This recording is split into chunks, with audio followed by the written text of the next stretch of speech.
Hey everybody, welcome back. Hello, to welcome back. Pops React, your me BP1 and BP2. This is part 2 of our Operation Yellow Ribbon documentary of 9/11, which was the evacuation, well, I say evacuation, the grounding of all of the planes across the Atlantic which landed in Gander in Canada, which we had no idea of. Nope. And we're going to continue with part 2 now. So Yep. So we got to the point now where all the passengers have been evacuated off the planes that landed. 19 hours. One guy was on there. So let's continue. But very interesting. And if you're like us, didn't even know this occurred. You know, go if you're tuning in part 2, go back and watch part 1 first. Come back and see this bit. yeah, definitely. And a continuous shout out to Amanda. Thank you, Amanda. Was the one that put this, showed us that this is out there and exists and brings us knowledge of something that we no idea. We just thought the planes had grounded at their destinations, not in a different country. So thanks to Amanda. All right, let's get back into it then. Part 2. Passengers are not allowed to remove their check bags from the plane, so the clothes on their backs and in their carry-ons may be all they'll have for days. Right. Ganderites respond, donating clothing and opening their shops free of charge. Ganderites. Hundreds of passengers are also without their prescriptions until owners of the 2 local pharmacies working day and night and across language barriers can fill them all again at no cost. They were able to go into the stores and just take items off the shelves. I'm not even sure they had to pay for them. The people were so accommodating in Gander. This is our cook. There's chef. Oh, you chef. Even with all the kitchens firing around town, the local citizens cannot possibly feed 7,000 people. Red Cross and Salvation Army send additional food and supplies, fueled by donations from throughout Newfoundland. But even that takes time to mobilize, doesn't it? Yeah. Everyone seems to have pulled together, you know. It's amazing where all the stuff has come from. The community centre is also acts as a ice rink, and we've stored all the food on the ice surface. And we became known as the largest walk-in refrigerator in the country. Wow. Another problem. Genius. Gander has only 500 hotel beds for almost 7,000 unexpected guests. Local schools, churches, and Legion halls must be converted into makeshift dormitories filled with sleeping bags, blankets, and cots. Even still, where'd you get 7,000 sleeping bags from? Are settled around Gander that they see for the first time images of the devastation. They don't even know what's going on. There's the plane, you can't miss that.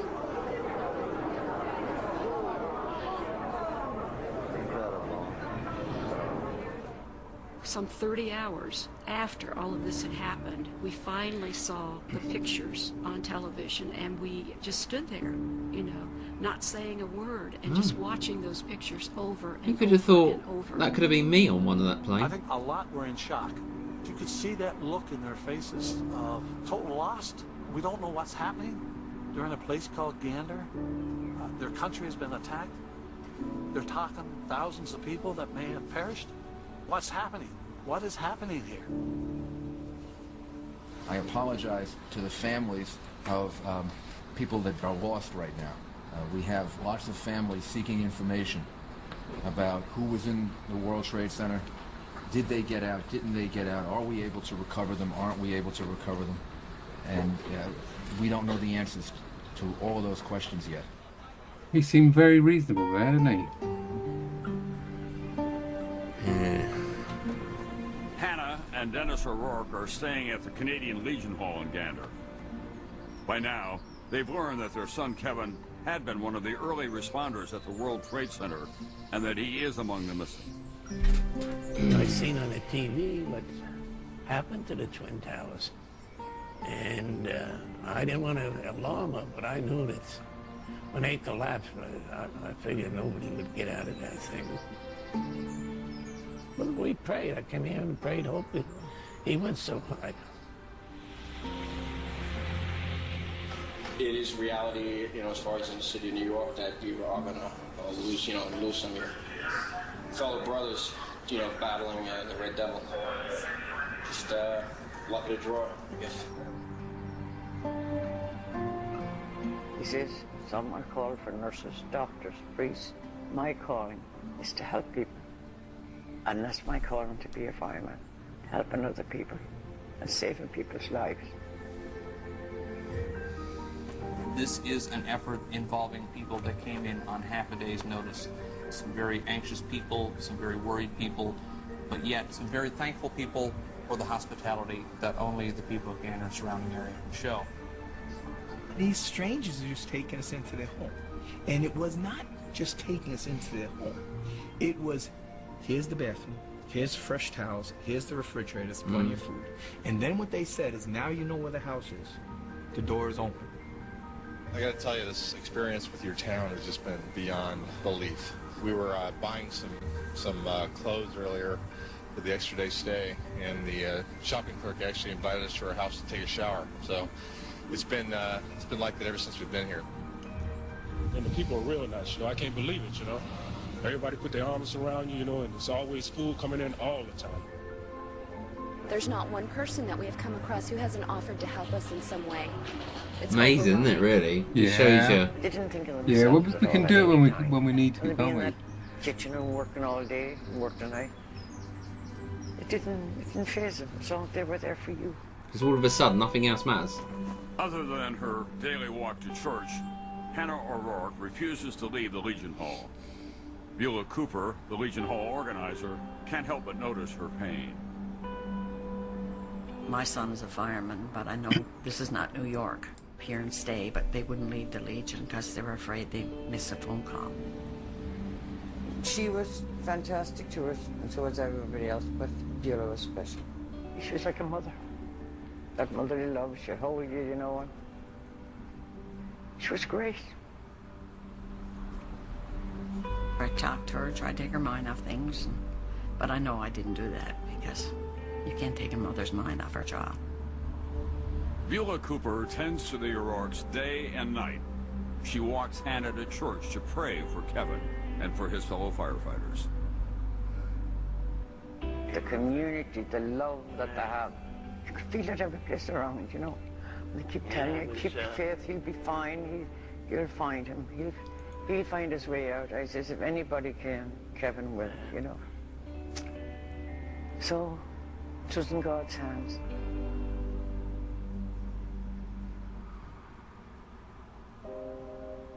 The quiet peace around Gander was shattered on September 11th when almost 7,000 airline passengers were forced to land here. They came to be known as the Plain People, and they almost doubled the local population. Many of them didn't know the fate of their loved ones. They were confused and anxious. But that anxiety was quickly replaced by gratitude. Gratitude for the exceptional acts of kindness and comfort offered by ordinary people.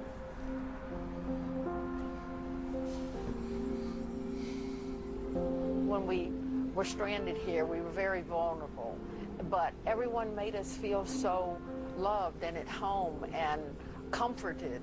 Everybody just put everything on hold to take care of us. Diane Kershke of Houston is traveling home alone after visiting her son's family in Huntington, England. In Gander, she has met another passenger from Continental Flight 5. His name is Nick Morrison, a button-up oil industry engineer from Worcester, England, on his way to Texas for business. Originally scheduled to fly on September 10th, his company had postponed his trip by one fateful day at the last minute. That's where I first saw Diane, which was over here. She was sat on an army cart all on her own. There were a bunch of other women over there. There was something in the order of 90 people here. Life, you're on a treadmill, you get up, you go to work, you come home, you get up, you go to work, you come home. And you perhaps don't have time to stop and examine where you are. And all of a sudden, you're plucked out of this everyday life for 4 days. Oh my God. And yes, you do get a chance to examine got together. where you are and where you want to go. U.S. airspace reopens on Thursday, September 13th. Over the next 3 days, the Gander Airport once again becomes a swarm of activity. Got to get everybody back out again. The schools and Legion halls begin to empty. Our community That'd be had a quite sense sad of as well. sadness because they didn't know if they were ever going to see, and probably never will see, a lot of those people again. But there was also a lot of friendships developed from it. So there was a sense of sadness, but a sense of relief that Hy did something good to help those people. We rode on a school bus to go back to the airport to leave. And of course I had already been crying because we were leaving the people that we'd met here. And Nick was trying to comfort me, and he was going to kiss me on the forehead. And well, I didn't think about him being a gentleman and kissing me on the forehead. I thought he just missed my lips, so I just grabbed him and kissed him on the bus. Funny. Where did they get all the fuel to fill them all back Shirley up? Brooks Jones, the Wow. retired Ohio State fundraising administrator, boards Delta Flight 15 to begin her journey home. She's constantly thinking about the generosity of the people in the Gander area, wondering what she could ever do to pay them back. And then, going home, an inspiration. All of us, as we were leaving, tried to leave some money with the people. And they wouldn't take it. They'd just look at us and they'd say, no, you do the same for us. Once the flight is airborne, Brooks Jones asks the pilot if she can make an announcement. Really? A request, really, for passengers to donate money toward a scholarship fund for graduates of Lewisport Collegiate School, where so many have spent their days in Newfoundland. Several of the men went around, picked up the pledge sheets, counted up how much the people from all over the world had pledged, and they had pledged something over $15,000 US. When Delta 15 touches down in Atlanta, the passengers and crew, who for days were left wondering if anyone remembered them, are surprised by the warm, enthusiastic welcome they received.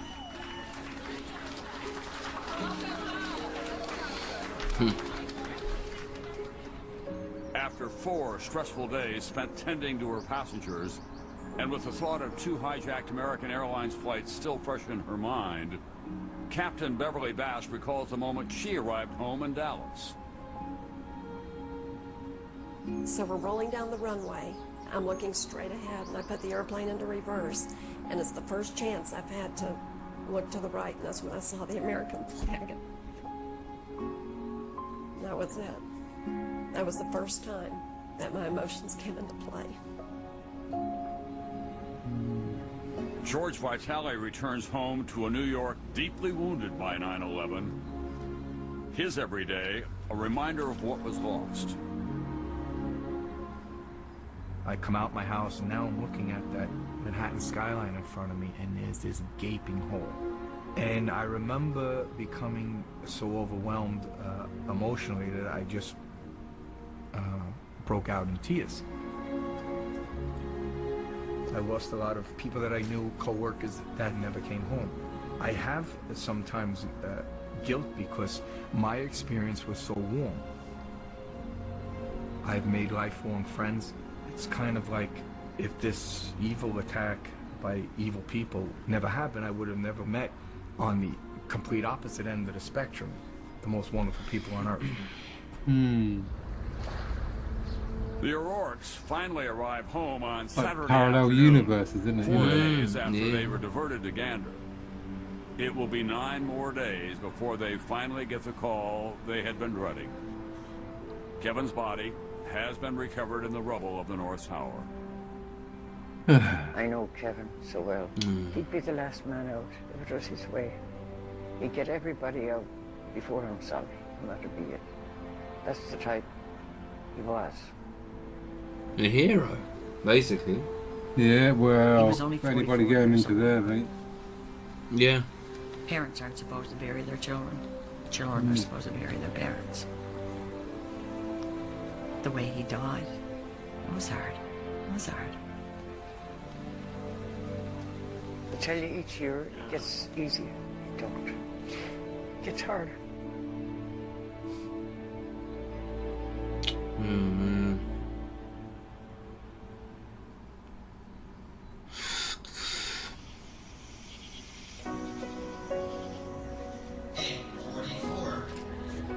regular rhythm of everyday life in Gander returns quickly following that extraordinary week in September. Bingo. Schools again. Yeah. Churches fill on Sundays. Legion halls open their doors. But the bonds forged in that short time endure to this day. Shirley Brooks Jones has returned 17 times to give back to the people who were so generous to her. How big is that scholarship fund now? The scholarship fund is approaching, with insurance and cash, around $900,000. Wow. And 111 young people of the Lewisport area have been helped by that scholarship. Brilliant. Last spring, Stacy Hoff is one of 12 Lewisport seniors awarded a Delta 15 scholarship. And it comes to no surprise, I'm sure, that the graduate of the year for 2009 is Stacy Hoff. She is now a freshman at Memorial University in St. John's, Newfoundland. I was proud. I was proud not only to receive the scholarship, I was proud of my community for what they have done. Well, the folks around here changed your life, but you changed their life as well. Yes, we've become very, very close. They're my second family, really. The Gander experience also forms a new family. After their impulsive goodbye kiss, Nick Marson and Diane Kershke, living an ocean apart, continue to phone and write each other. He visits her in October 2001 and again in December, and ultimately arranges to be transferred to the Houston office. On September 7th, 2002, they are married, and for their honeymoon, they return to Gambo, the village near Gander where they met. The community welcomes them back with a song written just for them. No way. No.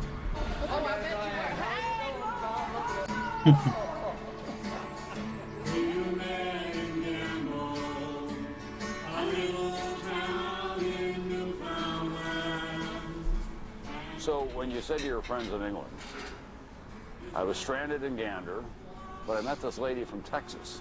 They say, Nick, what's going on? Country song there, isn't it?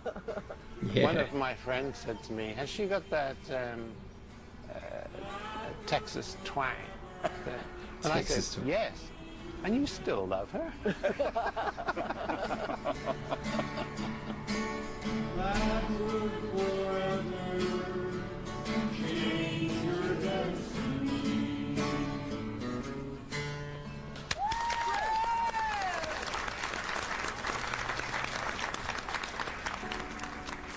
For the O'Rourkes, memories of 9/11 remain deeply painful.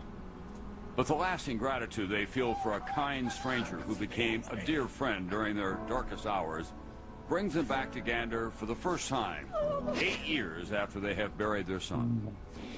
I don't believe it. Poor little. Made you feel right at home, like you were friends forever.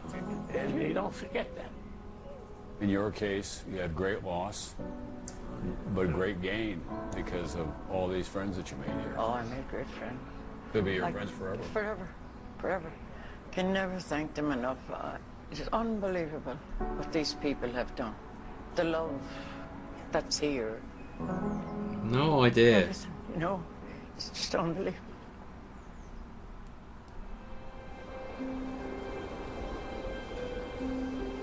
What we keep encountering time after time is an enormous contrast between the darkness of the events in the United States and the goodness that was going on here.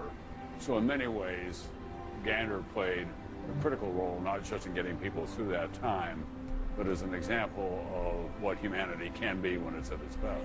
Well, I think there was a lady, she was 80 years of age, and when she was leaving, I think she summed it all up. She said, when I heard about what had happened in the world, I had lost all faith in mankind. But after spending 5 days here with you people, you've restored my faith. There still is good people left in our world. That could be the legacy of Gander. It could very well be. Yeah. Amazing. In a lakeside park just outside of Gander, there is this monument to the local residents who put their lives on hold to help 7,000 strangers stranded far from home on a terrifying day. Here, every minute of every hour, thousands of acts of kindness were repeated.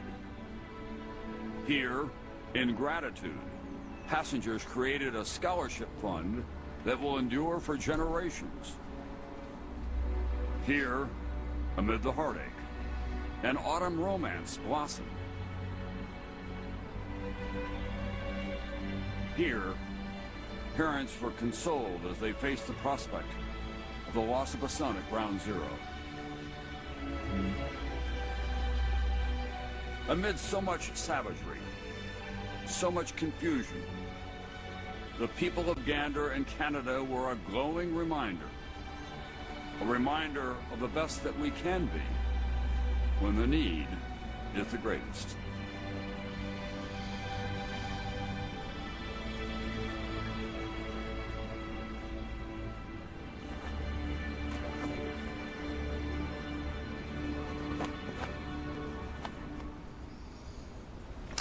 And Kevin O'Rourke, the firefighter from Rescue 2 in Brooklyn who was lost in the World Trade Center last November, his daughter gave birth to a son. So now Dennis and Hannah have a great-grandson. Now his name is Kevin, so he lives on. If you ever need your faith restored in human kindness, that should be compulsory viewing. Well, it's a great place. I love Newfoundland and Labrador. I've been up there fishing, and they're just very representative of the people. It's a harsh land, and they settled it a long time ago, and as they say to us, this is how we get along here. We help each other out. And frankly, they didn't understand what the fuss was all about. They kept saying to me, why are you doing this story? This is just how we live our lives. So it is, I think, during a troubled time in America, a reminder of how people and communities, even across borders, can help each other. How many places on Earth could that have happened in? Well, I don't know. I think that the best of humankind comes out during a tragedy. So I think it's, we see that in this country. We see it in where I go in undeveloped parts of the world where people will respond very quickly. We saw it in Haiti. It's going on right now in Chile, I'm sure, today during this great devastation. It's just sad that it takes a tragedy to bring people together in that fashion. So that's, but that's a very good symbol for the rest of the world to look at, Gander. There were not too many beautiful stories that came out of that terrible Tuesday in 2001. That was one of them. Well, the other thing that we felt strongly is that not enough Americans knew about it. And because of the chaos after 9/11, we were consumed, understandably, with trying to put our country back together again. And so when I got up there, I was vaguely aware of the dimensions of it, but not nearly to the degree that we discovered that it played out over a long period of time, and the passengers remain grateful to this day. Compelling. Thank you, Tom. Okay. Tom Brokaw. We'll get back to speed skating, the medal races. Wow. There you go. Wow. That's very strange as well. Very strange segue. So it's obviously during the Olympics there, and he just sort of said, and we'll get back to speed skating. It's like, what? Yeah, very strange. How does that work? Yeah, wow. I mean, the gentleman summed it up very well there at the end, didn't they? Oh, yeah. You know, it takes a tragedy for the good in humankind to come out. I mean, if somebody came to you and said, you know, you're going to have 20 people come and stay at your house for the next 3 days, you go mental. But when it happens, you just go, yeah, whatever, come in, you know, here's the towels and crack on.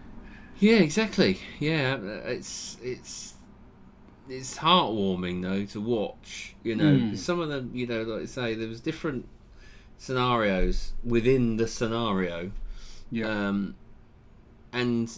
just the fact that everybody comes together and supports each other. Yeah, I mean, there's not. It's difficult to say anything else other than what, you know, the guy said there at the documentary. So it's just, I think, to be aware of that is amazing, and I think the guy said everybody in the world should see that, because they should see it in a way that positive way, shows humanity how it should be, and